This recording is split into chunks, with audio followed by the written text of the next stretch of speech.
we all want change, and I think you and I see it in the areas of our lives where we're feeling dissatisfied. So I think it's part of a common humanity that we share, that we have this inclination to try and make sense of everything. We're meaning makers who are trying to interpret life and work out what's going on, perhaps what our fundamental human needs are, what's wrong with the situations we're facing, what we're doing wrong. So we're constantly working hard at improvement. I think you only have to look at the life of a parent, perhaps in bedtime routines, young children longing for a break, longing for rest, downtime at the end of the day when the kids go to sleep. And that's a critical time to work out patterns of getting the kids down, getting them settling. And parents are often working hard at this. I know we have been. I think of the way we look at our productivity and our focus. So we're constantly working on that in our culture. I think of a friend who I know who's in a large law firm working really long days, and she often taps out during the day checking Facebook. It's just really hard to maintain her focus for a long day, and yet come 6 o'clock she realises that there isn't any particular reason that she needs to stay back late, except for the fact that she hasn't focused during the day. If only she had applied herself more consistently during the day, she wouldn't have to be there as late as 8 or something like that. So we're constantly working on these things. We see when we make New Year's resolutions, we're wanting to make relationships a focus. This is the year when I'm actually going to keep up with those people that are important to me, who I haven't maintained connection with to the extent that I'd like. Or we're going to work on our organisation. Or perhaps this is the year that we're going to prioritise our emotional health and our mental health. And so we make that meeting to see a psychologist or to see a counsellor. Or maybe it's your physical health and there's been things you've been putting off, and you draw the line and you say, no, I'm going to see a doctor. It's about time. I need to work for change. I need to change the way I'm approaching life. Now, so there are all these different levels of change at which we can be working at. But there are different models of change too. There are different ways of thinking about what's wrong with the situations we're facing.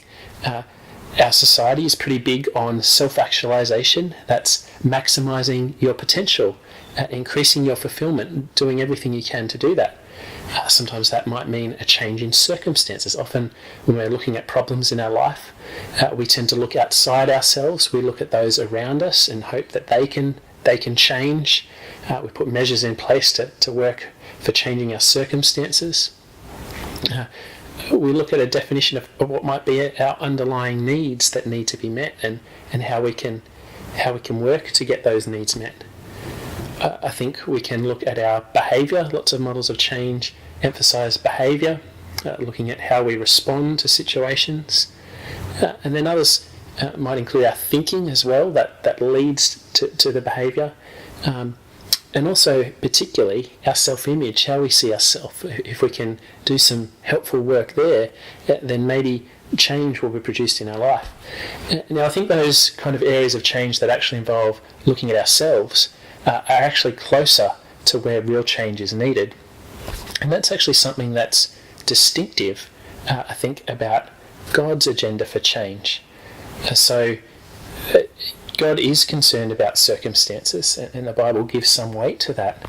And we know that we experience real suffering, and there's an appropriate level of comfort that is needed for the hardship that we face in life when we face one hard thing after another.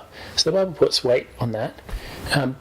It also values a change in our behaviour and a change in our thinking. So it's not anything less than that, but I think it's actually something that's a lot more than that. See, God's agenda for change involves carefully looking at ourselves and seeing what we bring to the table in terms of the problems that we're facing in life. And specifically, God's agenda for change shows us how He's meeting us at our point of need in terms of what we're bringing to the table with the problems that we face. As we think about God's agenda for change, it's important to think big. It's important to think destination. where is God taking us? And it's important to think direction. Am I facing in the same direction as my destination? Now, I'm not sure if you believe in a personal creator God who's deeply interested in the lives of his children and, in fact, in all that he's made. But if you don't believe that, I wonder if you would humour me for a moment in considering the possibility of the existence of this God and the grand scale of what he's working in this world. Because if he exists, your life and my life are actually part of a much, much bigger unfolding story that he is writing on the drama of human history. And change is actually anchored in that big thing that he is doing, that he is working out. Now, Jesus spoke about the restoration of all things. He spoke about this grand plan that is unfolding, where God is working to restore everything. Let me read to you from Colossians chapter 1, verses 19 to 20, where we read something of this great plan that God is working. For God was pleased to have all his fullness dwell in him, that's Jesus, and through him to reconcile to himself all things, whether things on earth or things in heaven, by making peace through his blood shed on the cross. So you and I are caught up in this great story. God has sent Jesus with a specific purpose of reconciling to himself all things. You and I are part of those all things, and part of where the Christian message gets controversial is if we'll remain enemies of God and be reconciled to him in that sense, being finally judged as his enemies, or whether we'll actually turn to him and enter in and become part of his family. Either way, our lives are caught up in this great restoration that he's bringing about. And we read elsewhere in the Bible, in Romans chapter 8, verses 28 to 30, that those who are God's children, he actually has this plan to conform them to the image of Christ. That is, to change their character so that it will reflect the character of Jesus. Let me read those verses to you. And we know that in all things God works for the good of those who love him, who have been called according to his purpose. For those God foreknew, he also predestined to be conformed to the image of his Son, that he might be the firstborn among many brothers and sisters. And those he predestined, he also called. And those he called, he also justified. And those he justified, he also glorified. There you go, that's what God's up to in the details of the lives of his children. He's working every tiny detail to conform our character to the likeness of Jesus. And this is as certain as if it's already happened. That's the language that he's using, because God always completes the work that he starts.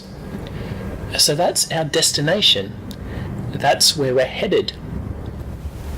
Now, John also speaks of our destination, of where God is taking us in light of his big plan for restoration, for putting everything right that is currently wrong in the world. He says, "Dear friends, now we are children of God, and what we will be has not yet been made known. But we know that when Christ appears, we shall be like him, for we shall see him as he is."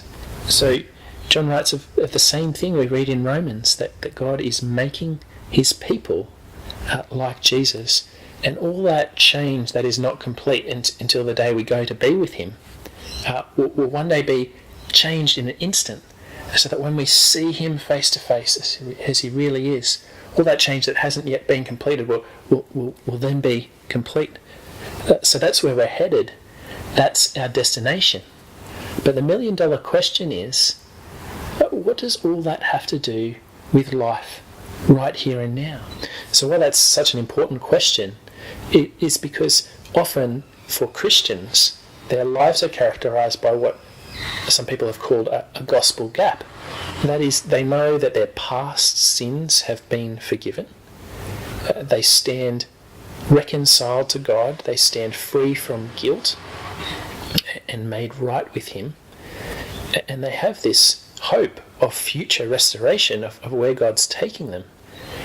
But they have no idea how those two things that bracket their lives impact on the here and now, where the details of our lives are played out on the stage of history. What does Jesus' life, death and resurrection have to do with our daily life, our momentary struggles with things like parenting, with work, with friendship, with conflict, with the way we talk to ourselves, with the way we handle experiences such as depression? What does it all have to do with our experiences of suffering as we're hit with one hardship after another? And what about when life is smooth sailing and going well as we'd like it to? How does it shape that kind of experience?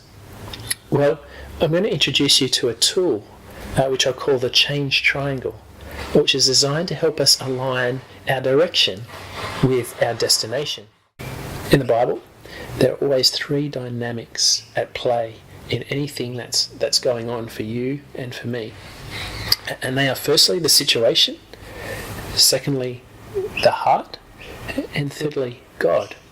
So let me outline those for you. The situation is what happens outside of us. That's the external circumstances that we find ourselves facing.